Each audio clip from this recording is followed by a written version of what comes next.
وبما أني قادري أقول أدرك عبدك جيلاني أدرك عبدك جيلاني. السلام علیکم ورحمۃ اللہ وبرکاتہ. الحمد للہ وکفا والصلاة والسلام على سيدنا ومولانا محمد المصطفى وعلى آله وأصحابه أولي الصدق والصفاء. أما بعد فأعوذ بالله من الشيطان الرجيم.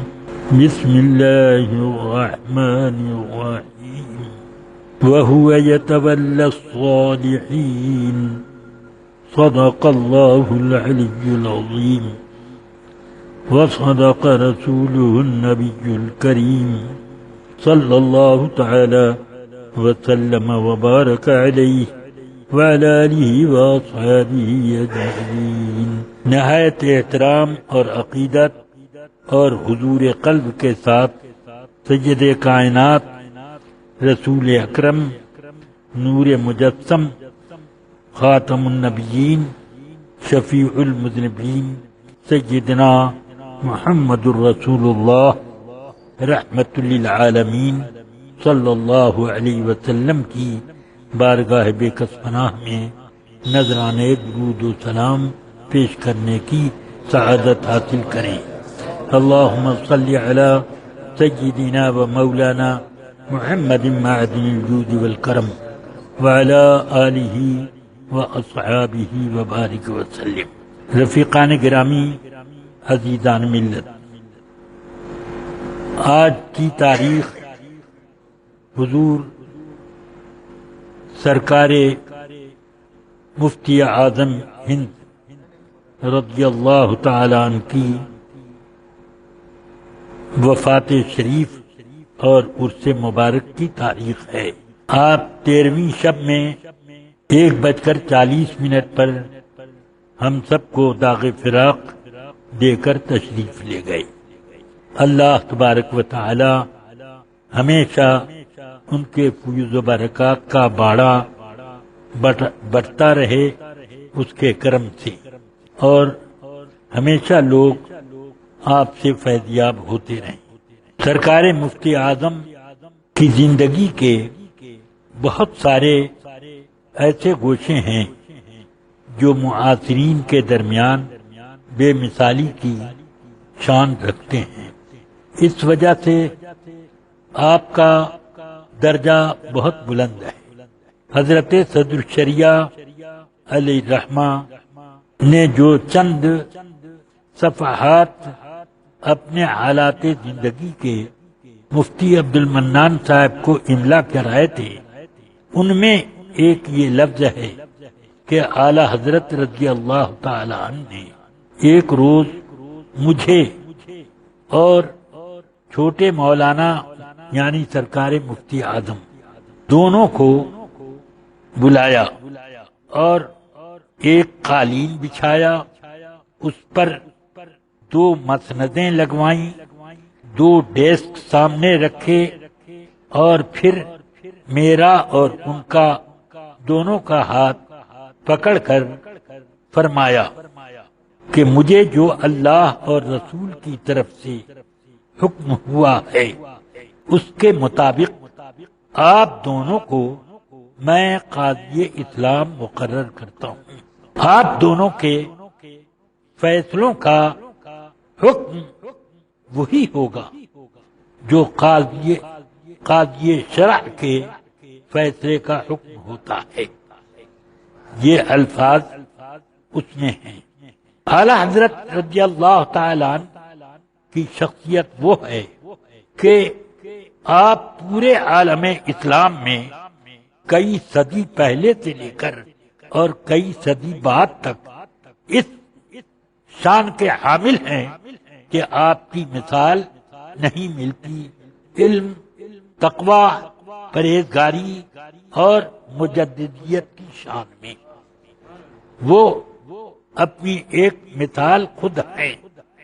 آپ نے جب ان 2 ہی حضرات کو اپنے سینکڑوں حاشیہ بردار علماء اور مفتیان کرام کے بیچ میں منتخب فرمایا ہے اس عہدے کے لیے، تو اس سے سمجھ میں آتا ہے کہ ان دو حضرات کی شان اعلی حضرت کی بارگاہ میں کیا تھی، اور ان کے تفقہ کے مدارج اعلی حضرت کی بارگاہ میں کیا تھے، اور ان کی وسعت نظری کے ساتھ ساتھ دیانت اور ذہانت اور متانت میں بے مثالی بھی ظاہر ہوتی۔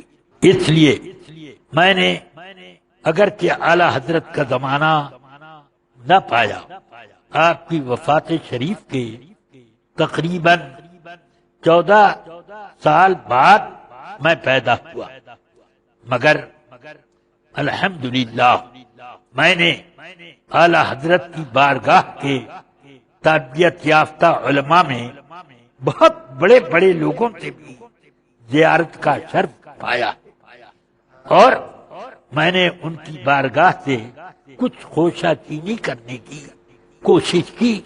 جب میں خوشہ چینی کے قابل ہوا، میں نے اس وقت یہ دیکھا کہ بڑے بڑے علماء تھے، مگر جب معاملہ پیچیدہ ہو جاتا کسی مسئلے کا تو اس کا خط نمبر 1 حضرت صدر الشریعہ کو لکھتے کہ یہ مسئلہ پیچیدہ ہو گیا، اس کا جواب کیا ہوگا، یہاں تک کہ میں نے حضرت مولانا ضیاء الدین صاحب پیلی بھیتی علی رحمہ، جو اعلی حضرت کے علوم و اسرار کے بہت ماہر تھے، انہوں نے ایک وقت کے مسئلے کے بارے میں صدر الشریعہ کو خط لکھا کہ یہ ایک پیچیدہ مسئلہ آ گیا، کتابوں میں نظر نہیں آتا، آپ اس کا جواب کسی بھی صورت اس طرح پر دیں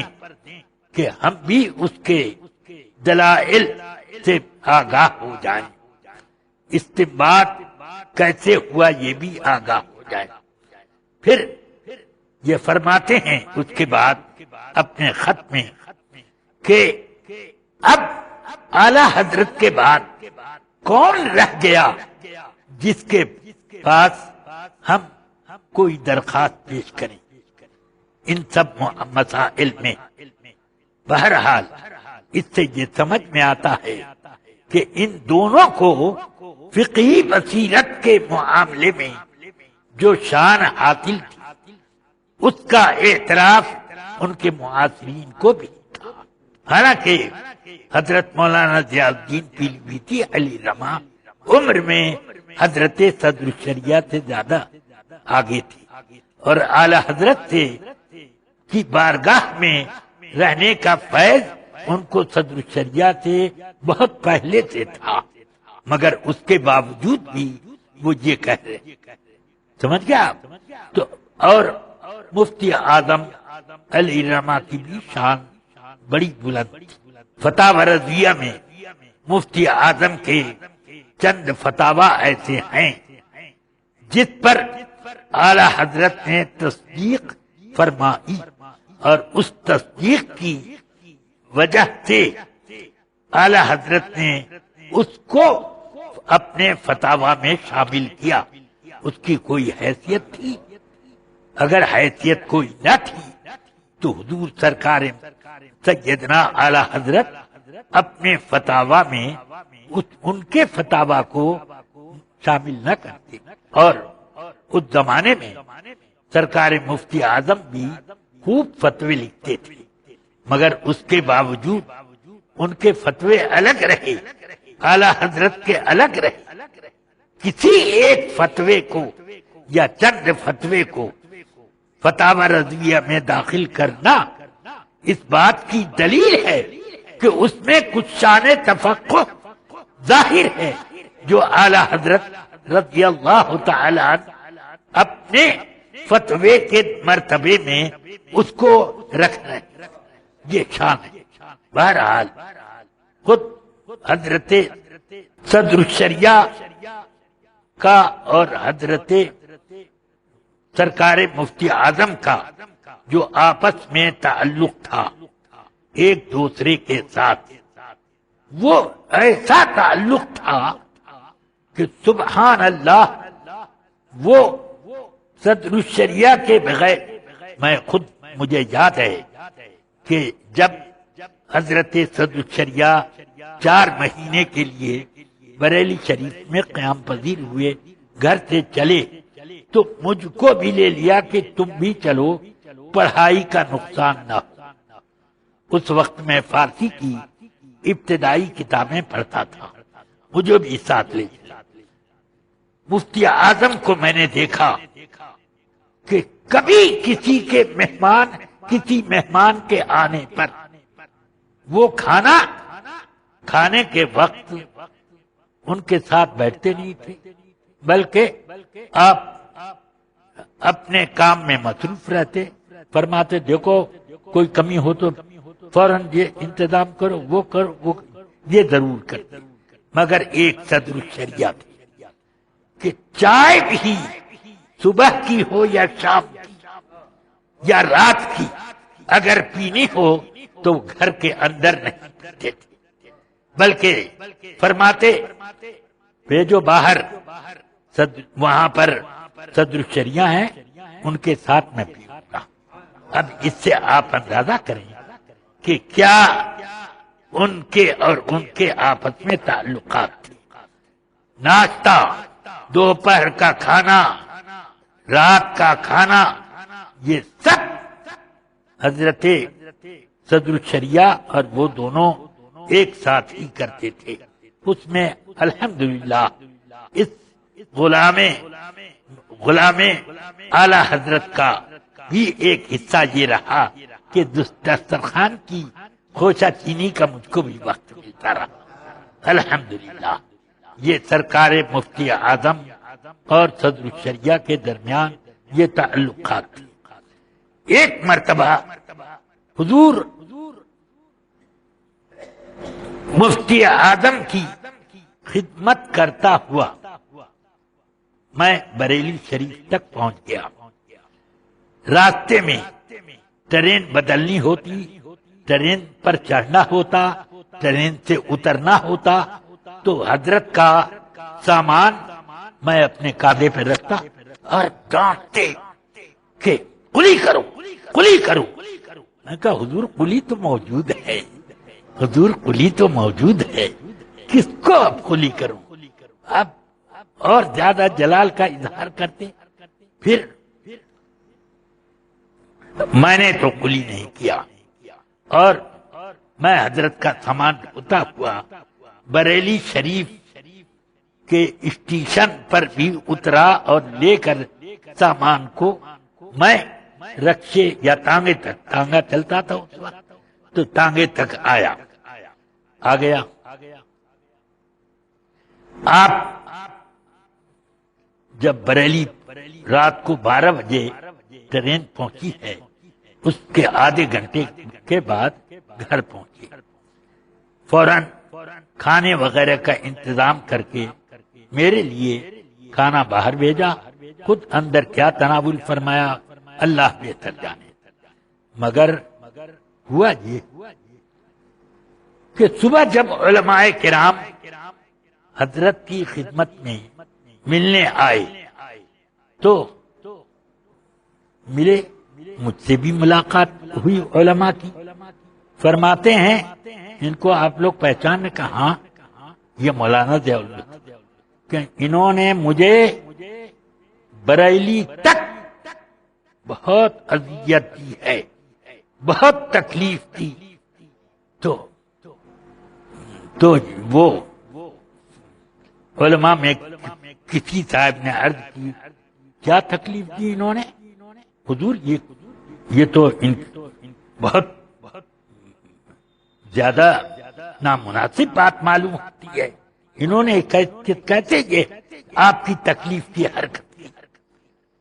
کہ انہوں نے راستے بھر کلی نہیں کرنے دیا اور اپنے کاندھے پہ اٹھا کر میرا سامان لے آئے۔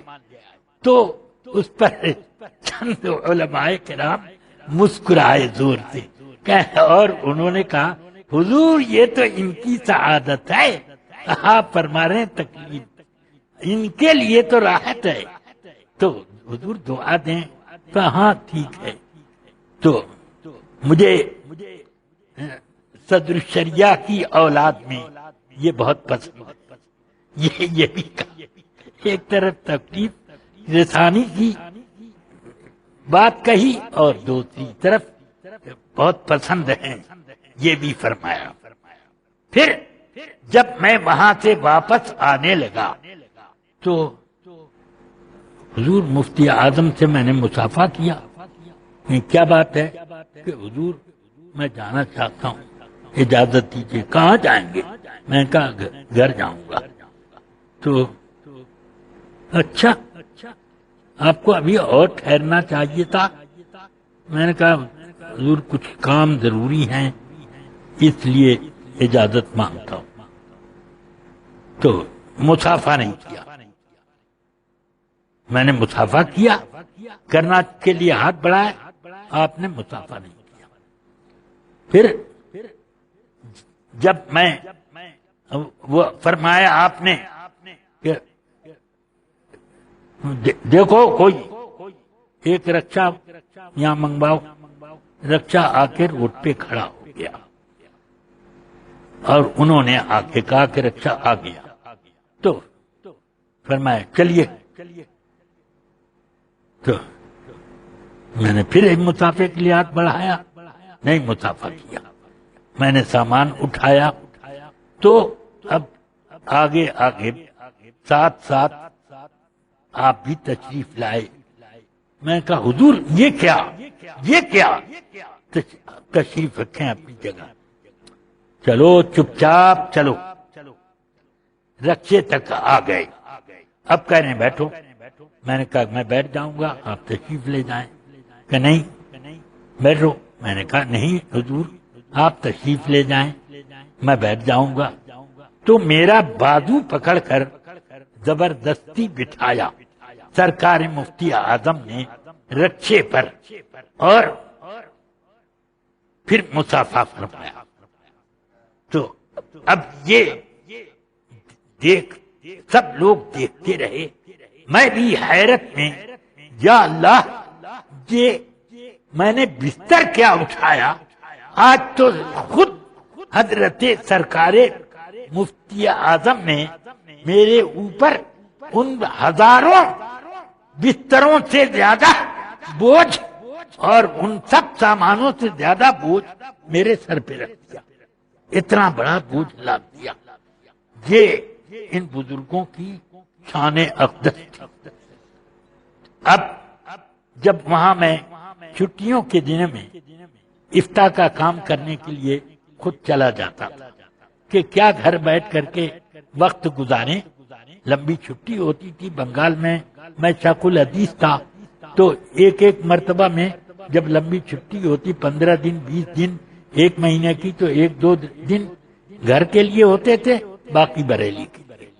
تو میں رمضان میں بھی وہیں چلا جاتا، تو فتویٰ نویسی کرتا تھا۔ ایک مرتبہ ساجد میاں سے وہ انہوں نے کچھ بات کہی، میں نے اس کا جواب دیا کہ دیکھو برا مت مانو، میں تمہاری حیثیت سمجھتا ہوں، میں نے بڑے بڑے علماء اکابر کو دیکھا کہ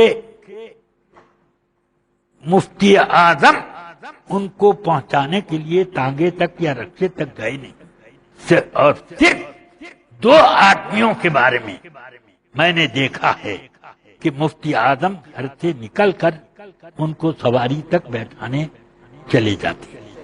میں نے کہا 2 آدمی کہاں؟ ایک تو صدر الشریعہ کو اور ان کے بعد مجھ کو۔ میں نے کہا میرے لیے نہیں گئے تھے، وہ صدر الشریعہ کے لیے گئے تھے، ہاں وہ ان کو کچھ خاص بات تھی۔ بہرحال یہ میں بتانا چاہتا ہوں کہ حضور سرکار مفتی اعظم علی رحمت و رضوان ایک خاص اپنے اندر خصوصیت رکھتے، ان کا کتنا بڑا کرم تھا ہمارے گھر پر فرماتے تھے کہ سب لوگوں نے اعلی حضرت کے پاس بیٹھنے والے جتنے لوگ سب لوگوں نے اپنا اپنا ایک ٹھکانہ بنا لیا، مگر ایک صدر الشریعہ وہ ہیں کہ اپنے اندر بے شمار خوبیاں رکھنے کے باوجود انہوں نے ہمیشہ بریلی کو اپنا بریلی سمجھا، بریلی کی خانقاہ کو اپنی خانقاہ سمجھا، اور بریلی سے رابطہ اپنے گھر کا رابطہ رکھا۔ یہ شان کہ یہ میں نے صرف ان کے اندر دیکھا اور کسی میں یہ بات نہیں پائی، بلکہ بعد کے لوگوں نے بھی اپنا اپنا ایک جھونپڑا بنا لیا، ایک خانقاہ، ایک مدرسہ، ایک یہ ایک وہ، ایسے بنا لیا، مگر صدر الشریعہ نے یہ نہ کیا، بریلی ہی کو بریلی بنایا، بریلی کے ساتھ ان کا رابطہ رہا۔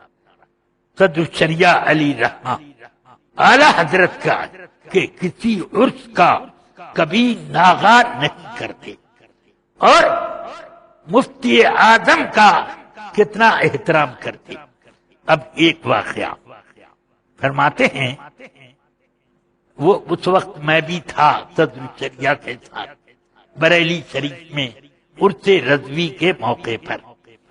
حضرت مولانا شاہ عبداللہ صاحب علی رحمہ جو مبارک پور کے گجہرہ کے رہنے والے تھے اور حافظ ملت کی بارگاہ سے فیض یافتہ تھے، اور حضرت صدر الشریعہ نے ان کو خلافت سے نوازا تھا، یہ اور وہ صدر الشریعہ علی رحمہ سے بے پناہ محبت فرماتے۔ انہوں نے عرس رضوی کے موقع پر ایک مرتبہ مجھے یاد ہے کہ وہ اپنی اہلیہ کو لے کر وہاں چلے گئے، اور فرماتے ہیں حضرت صدر الشریعہ سے عرض کرتے ہیں، حضور میں اپنی اہلیہ کو لے کر آیا ہوں، یہاں اندرون خانہ چھوٹے مولانا کے گھر میں وہ ہیں، آپ ابھی بلا دیتا ہوں، لوگ ہیں نہیں، آپ ان کو مرید کر لیں۔ اس وقت مجمع کیا کہہ رہے ہو کہ مرید کر لیں؟ سنو، یہ بریلی ہے اور عرس کا زمانہ ہے، جب تک یہ عرس کے 3 دن گزر نہیں جائیں گے امجد علی کسی کو یہاں مرید نہ کرے گا۔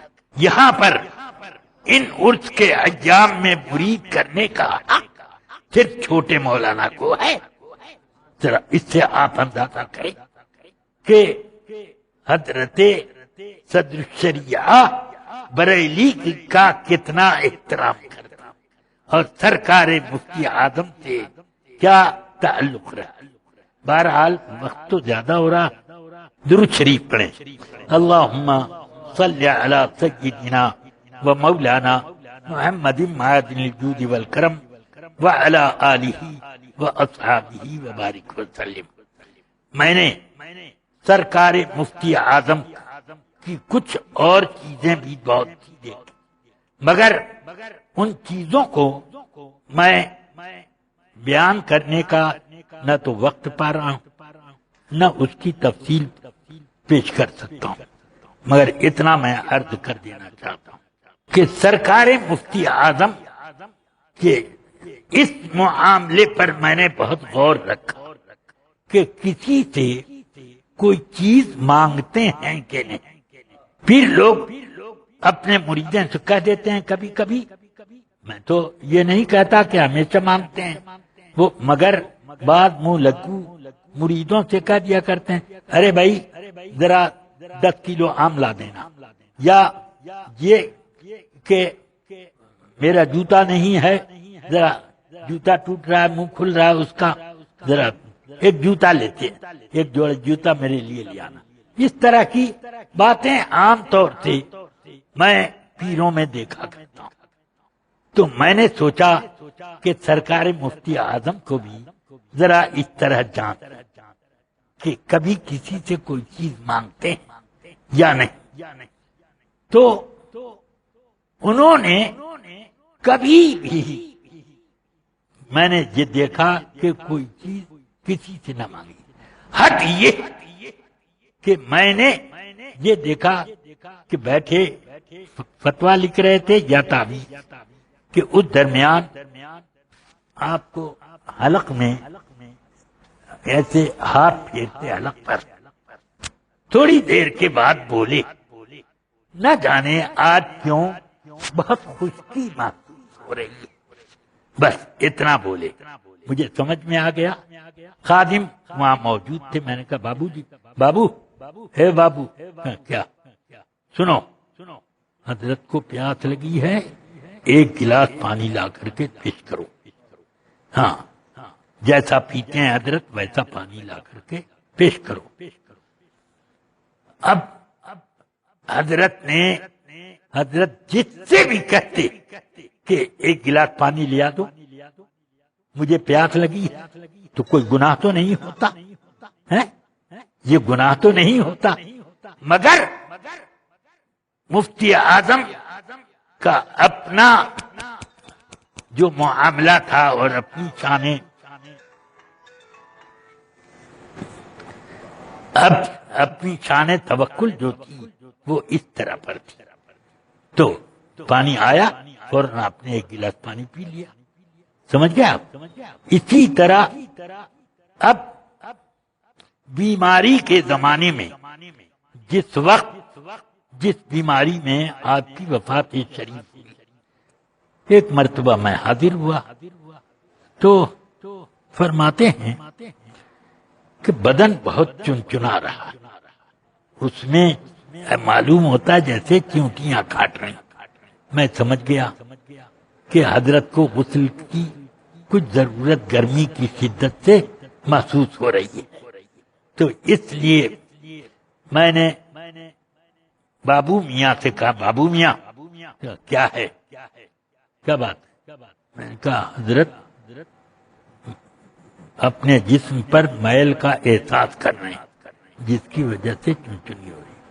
حضرت کے غسل کا انتظام کرو اور یہاں سے مجھے اور جتنے بھی لوگ ہیں سب کو الگ کر دیا جائے، پردہ کر دیا جائے.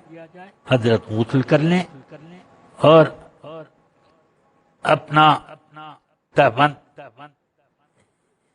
اور بندی پہن لیں، اس کے بعد کرتا وغیرہ تم پہنا دینا آ کر. وہ انتظام ہو گیا. تو فرماتے ہیں ہاں بہت ٹھیک ہے. اب غسل فرمایا، کپڑے تبدیل کیے، سب کچھ ہو گیا. تو اب مجھے یہ کہنا ہے کہ اپنی کسی سے خدمت بھی نہیں مانگتے تھے کہ یہ ذرا کام کر دو، یہ ان کا زہد و تقویٰ تھا. اب ایک بار ایسا ہوا کہ میں بریلی شریف پہنچا تو وہاں میں رہا ایک روز. دوسرے دن حضرت نے اپنی نشست پر بیٹھک جو تھا، درود شریف اللہم صلی علی سیدنا و مولانا محمد معدن الجود والکرم وعلی آلہ واصحابہ بارک وسلم. حضور سرکار مفتی اعظم جس بیٹھک میں گھر کے بالکل باہری حصے میں جو بیٹھک تھی، اس میں تخت پر اکیلے آپ کی مسند ہوتی تھی. مگر ایک روز صبح میں پہنچا تو حضرت نے خادم سے فرمایا یہ مسند ذرا ادھر ہٹاؤ اور ایک مسند اور ادھر دائیں طرف لگاؤ. تو لگ گئی. پھر تھوڑی دیر کے بعد حضور برہان ملت تشریف لائے رحمت اللہ تعالی علیہ. تو وہاں آپ کو بٹھایا، بیٹھ گئے. پھر آپس میں خیر عافیت یہ وہ سب گفتگو کچھ ہوئی اور حضرت کچھ لکھتے رہے اور ان سے بات بھی تھوڑی تھوڑی ہوتی رہی۔ اس بیچ میں پتہ نہیں کون سی بات کے جواب میں حضرت نے فرمایا کہ جب میری شادی ہوئی تھی تو اس وقت میں نے 3 روز کے 4 روز مجھے ٹھیک یاد نہیں، مجھے کچھ کھانے کو ملا نہیں، بھوک مٹانے کے لیے کچھ کھانا ملا ہی نہیں، تو میں نے کھایا نہیں۔ انہوں نے اب وہ لوگ اپنا آپس میں دوست تھے تو فرمایا برہان ملت نے حضور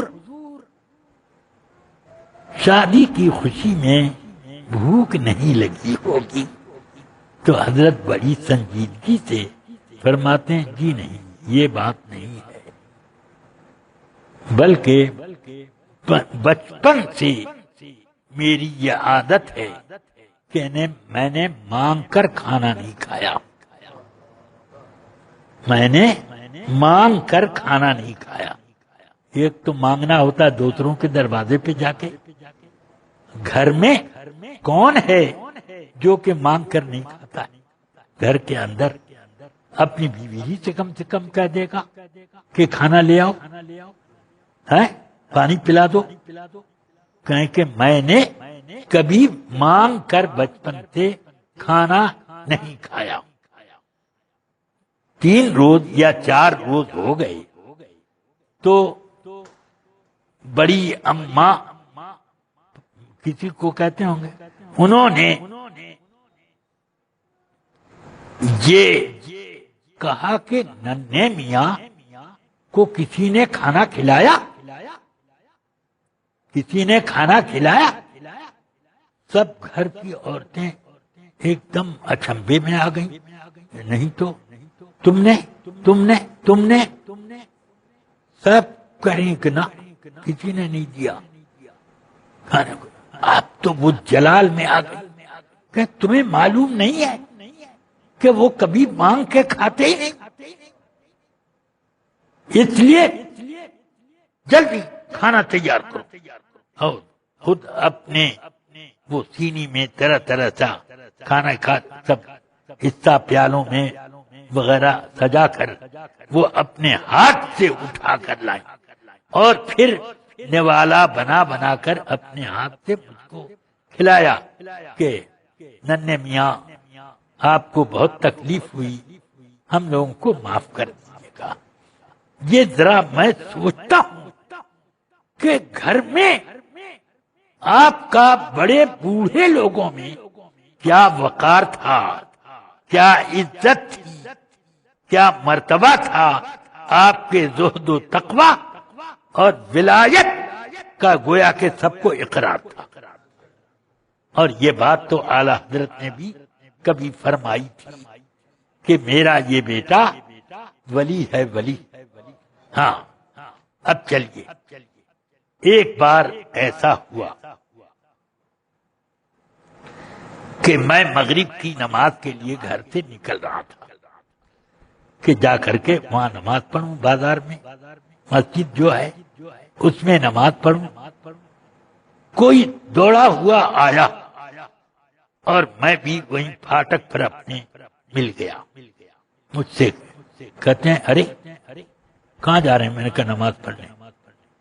ادھر دیکھیے نا حضور مفتی اعظم تشریف لا رہے ہیں اور ساتھ میں ایک مولانا اور ہیں۔ تو میں نے جو دیکھا تو دور یہ نسیم کے گھر کے قریب میں نے دیکھا کہ وہاں پیدل سرکار مفتی اعظم اور ان کے پیچھے قاضی شمس الدین صاحب علیہم الرحمہ، یہ دونوں ادھر ہی آ رہے ہیں۔ بس میں گھبرا گیا. یہیں برگد کے نیچے جلدی سے ایک چارپائی لا کر لگائی اور اس پر چادر بچھا اور جلدی جلدی میں نے ادھر بیٹھک جو پھاٹک میں ہے وہ بیٹھک صاف کر لی اور صاف کر کے اس پر قالین بچھایا. اتنے میں نکلا تو حضرت اب بالکل یہاں تک آ چکے تھے. میں نے لپک کے سلام کیا، 10 بوسی قدم بوسی وغیرہ کی. اب میں نے دروازے تک پہنچ گئے. میں نے کہا حضرت یہیں باہر برگد کے نیچے تشریف رکھیں. چارپائی بچھا دی تھی، ذرا میں بیٹھک میں کچھ اور بچھا لوں. تو فرش وغیرہ سب ٹھیک ٹھاک کر لیا. اس کے بعد میں آ کے حضور اب اندر بیٹھک میں تشریف لے چلے. تو اب آئے کہا کہ سنیے پہلے ہماری ایک بات. میں نے کہا فرمائیے حضور. تو فرماتے ہیں میں جین پور آیا ہوا تھا اور قاضی صاحب بھی وہاں آئے. 3 روز ہو گئے کہ قاضی صاحب کو قاعدے کی چائے نہیں ملی. سخت پریشان ہیں. اپنی والدہ سے کہہ دیجیے گا کہ قاضی صاحب کے لیے قاعدے کی چائے بنوا دیں. سمجھ میں آیا؟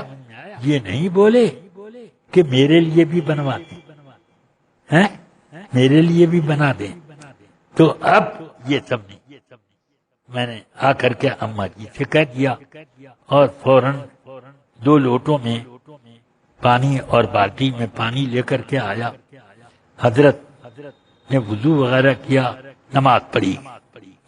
نماز کے کچھ دیر تک، نماز کے بعد کچھ دیر تک حضرت مصلی پر وظیفے پڑھتے رہے. وظیفے سے جب فارغ ہوئے تو مسند پر بیٹھے.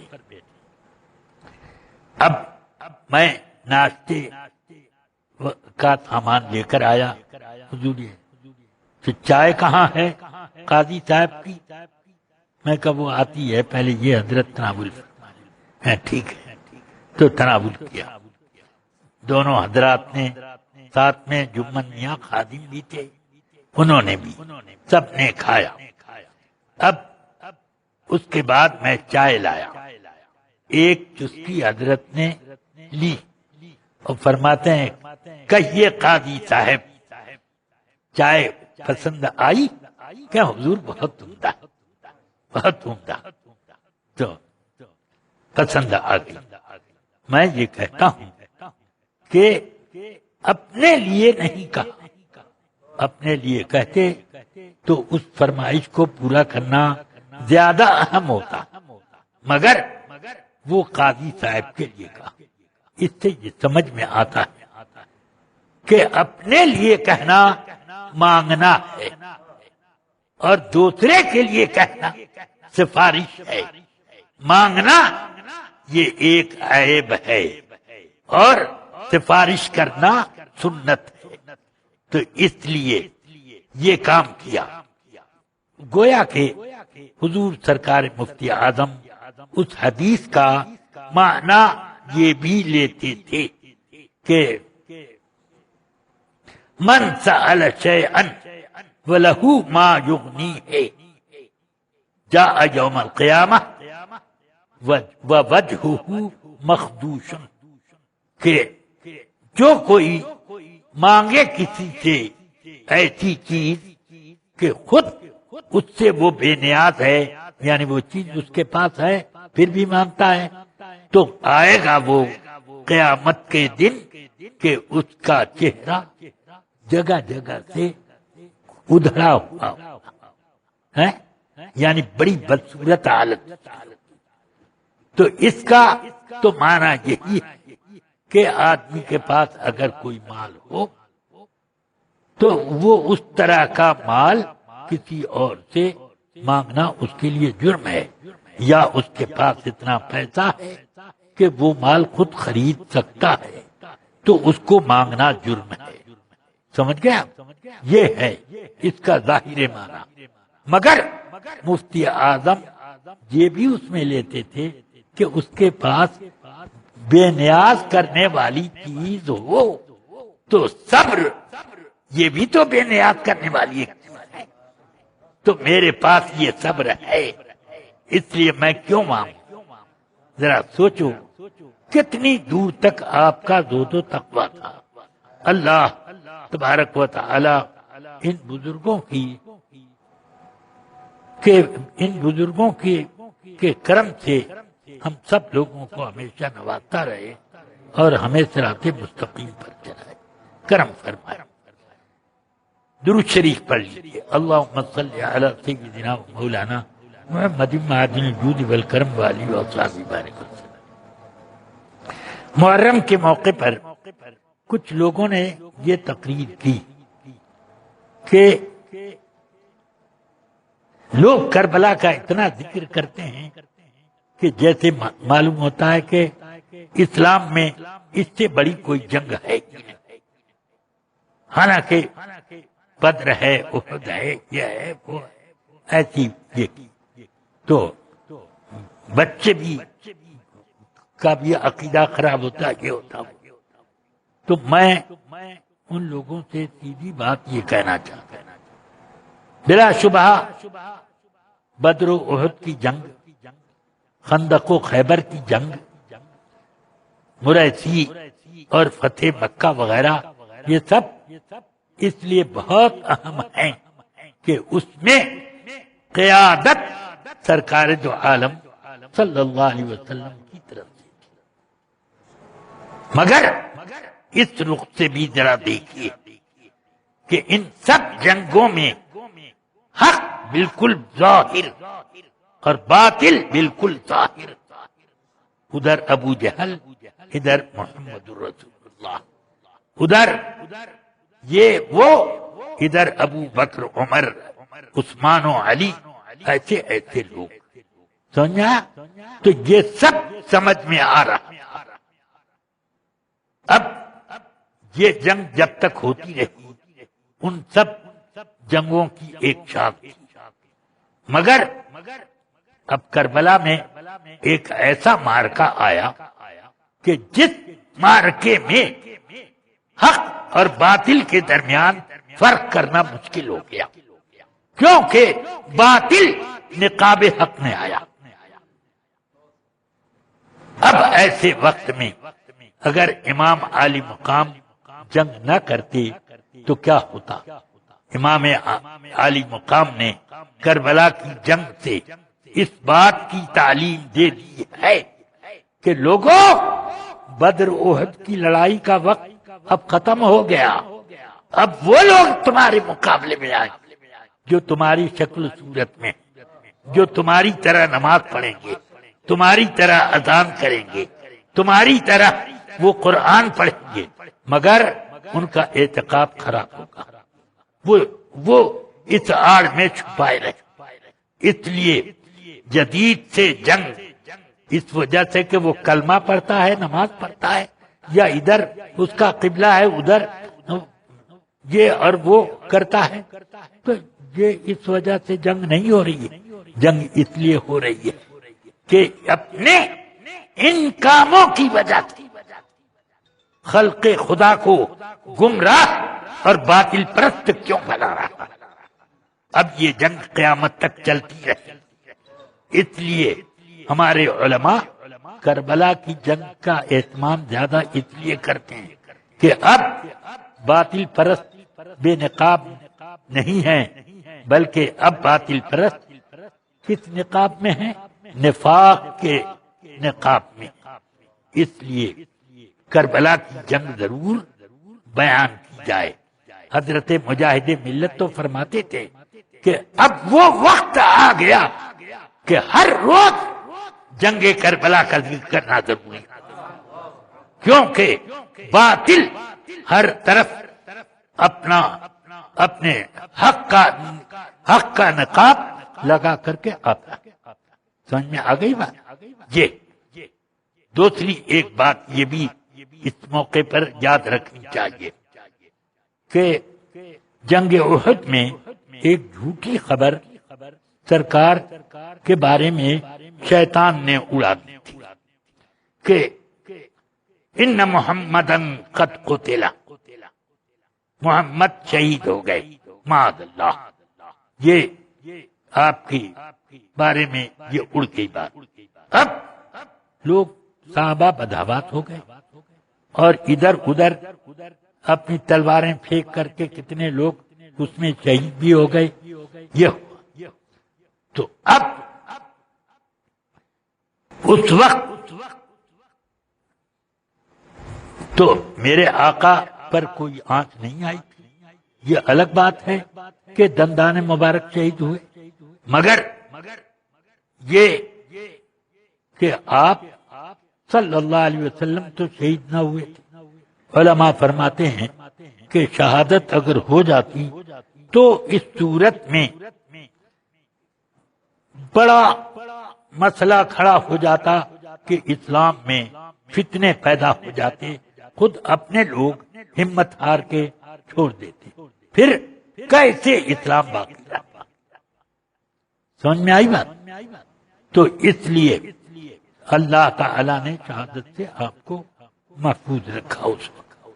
اب وہ شہادت اتنا اونچا درجہ کہ رسول پاک فرماتے ہیں لولا ان اشق علی امتی لا احببت ان اقتل ثم احیا ثم اقتل ثم احیا ثم اقتل، کہ اگر امت کے لیے دشواری نہ ہوتی تو میں یہ پسند کرتا کہ میں خدا کی راہ میں شہید کیا جاؤں، پھر زندہ کیا جاؤں، پھر شہید کیا جاؤں، پھر زندہ کیا جاؤں، پھر شہید کیا جاؤں۔ یہ یعنی امت کے لیے پریشانی کا باعث ہے یہ، اس لیے کہ نہ معلوم کتنے فتنے پیدا ہو، اس لیے حضور نے فرمایا حسین منی و انا من حسین،